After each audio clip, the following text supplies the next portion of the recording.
So I'm here with Bob Santos, who just had another successful weekend with Mario Barrios. What were your first thoughts on Mario's performance? I thought it was tremendous, from the standpoint of, everybody thought, that we were going to come in with just a total Mexican style of boxing, you know what I mean, just plugging away, banging away.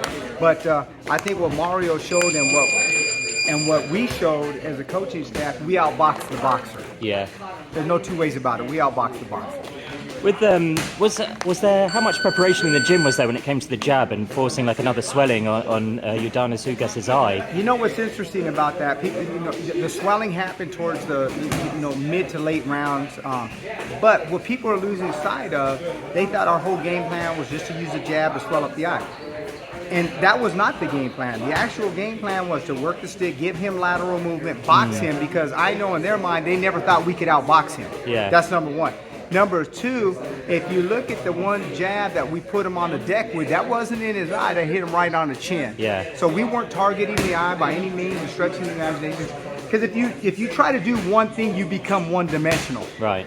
Right, and then he could counter that. He's got a lot of experience. And ring IQ. And he's got a great ring IQ. So if you're just looking for one thing, I like to give analogies sometimes, not just in boxing or in sports, but if you run in the football all the time, they're going to put 8 in the box.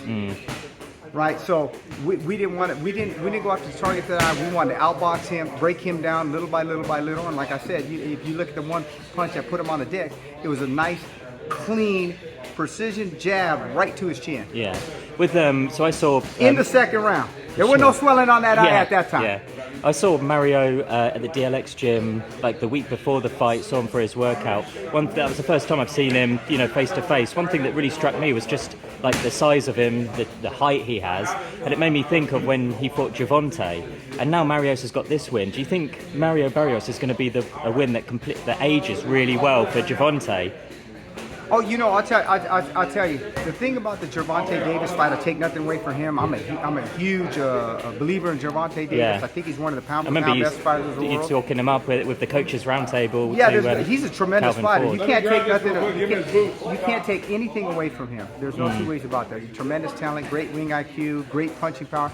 So I don't want to take anything away from him, but you can see the size of Barrios. I think we're going to be much better at 47 than what we were in those lightweight classes. It's very, very, very difficult to make that weight at that time. I think a world title shot is now in the picture now with the way that he won against Yordanis Ugas. Ugas, of course, beat Pacquiao, though he lost to Spence. He's right there. Yeah, he's right there. Yeah, you look at not only did he beat Pacquiao, not only did he beat Omar Figueroa, the Sean Porter fight, you could have flipped the coin. That could have went either way.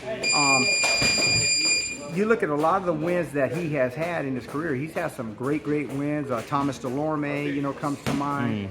So for Barrios to do what he did, and remember, we put him on the deck not one time but 2 times. Spence wasn't able to do that, but I think there's a great opportunity for us to fight Spence in an all-out Texas shootout, right? Yeah. Because one's from San Antonio, one's from Dallas would be fantastic. We also have, Terence Crawford. So let's see what he decides to do, because he's either going to have to fight us or give up the belt. If the Canelo fight, obviously he wants that type of fight, and he's earned it and deserved it. But is he going to be willing to go up to that? Because Canelo's not coming down to 60. No. He's the cash cow.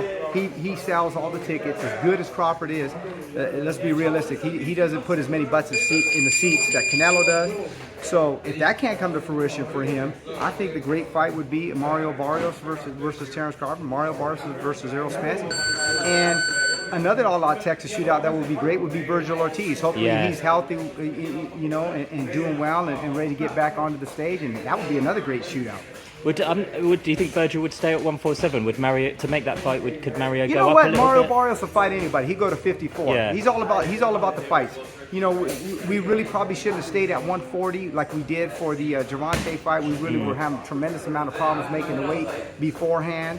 But you know what? When an opportunity like that came, he was like, I'll fight any comer, whatever I have to do. If it's Gervonta Davis, if it's right after Gervonta Davis, jumping up another weight class, going right into the Keith Thurman fight. He didn't even get a filler fight at 147 to get his feet set. Yeah. So what does that tell you about Mario Barrios? And then from there, we do the fight we did, obviously, in San Antonio in February. And then right from there, the opportunity came to fight Ugas. There's no hesitation. He's right. Let's go. Yeah. So, I mean, you mentioned Canelo earlier. Did you see the main event? Did you see Yes, the I performance did. of Jamel? What were your takeaways from that? You know what? From that fight? I know Jamal could have did much more than that. For whatever reason, I don't know if the moment got to him. I've watched him spar like over 1,000 rounds with Arizona Lara. I know what kind of talent he is. He's a tremendous talent. So I don't know if it was the case.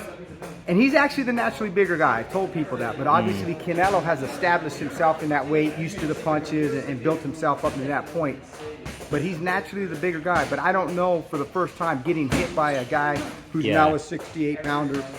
So I don't know what went into his mind where he got hit and just said, hey, man, this is a little bit too much for me.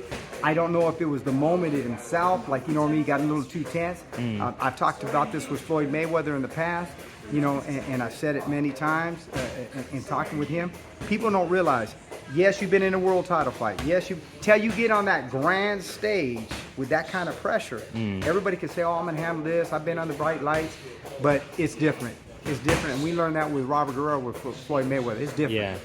What do you think is the bigger money fight now for Canelo? Is it Crawford or David Benavidez? You know,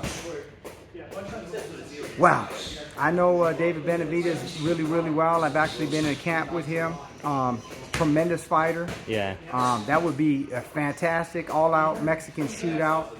I think it's more of a comparable fight because both guys are obviously in that weight class.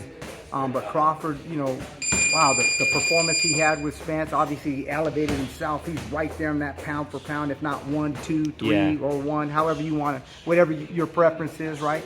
So, to me, wow, I think the Benavidez fight would be a bigger fight. Yeah, because I think everybody would feel it's on an even playing field.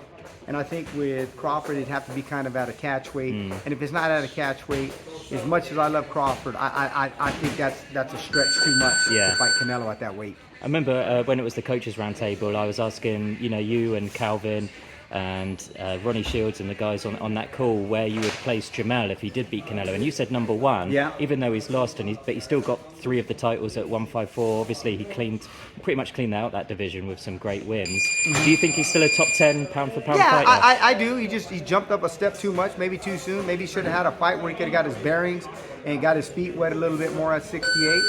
But let's not forget, Canelo's an all-time great. Yeah.